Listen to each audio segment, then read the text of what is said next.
Ngayong Adlaw, Pilipinas! Tayo ngayon para pag-usapan ang sistemang pantuwid dagat o sa Ingles, yung ferry system.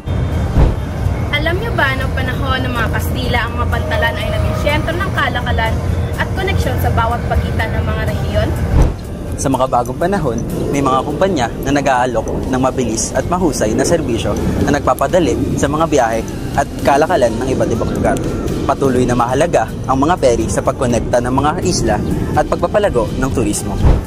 Meron naman tayong mga kawili-wiling kaalaman. Alam mo ba na ang pinakamalaking catamaran ferry sa mundo ay gawang Pinoy na nagngangalang Express 5? Pangalawa, mas mabilis minsan kaysa sa ibang sasakyan. May mga high-speed ferry na mabilis bumiyahe at pwede rin itong dumaan sa maraming ruta. Alam niyo rin ba na ang pinakaunang ferry na pinapatakbo ng kuryente ay pinangalan ng Ampere at kaya nito magsakay ng 300 tao. Tumungo naman tayo sa mga benepisyong binibigay na to. Una, mas murang pamasahe. Mas nakakatipid tayo sumakay sa ferry imbis na sumakay sa mga eroplano or tren. So, mas okay ang budget dito.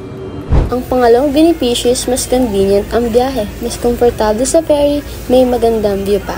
At dahil nasa city lang ang Pier, madali ring puntahan. Ang makabagong ferries ay gumagamit ng hydrogen at electric power para mas maging eco-friendly. Republic Act 9295 o Domestic Shipping Development Act of 2004 ay naglalayong paunlarin ang transportasyong pandagat sa bansa. Maaari rin itong palawigin kasabay ng Republic Act 9170 o Philippine Railway Modernization Act upang maisama ang modernisasyon ng ferry system bilang bahagi ng pambansang transport network. Muli, kami ang pangbandakan.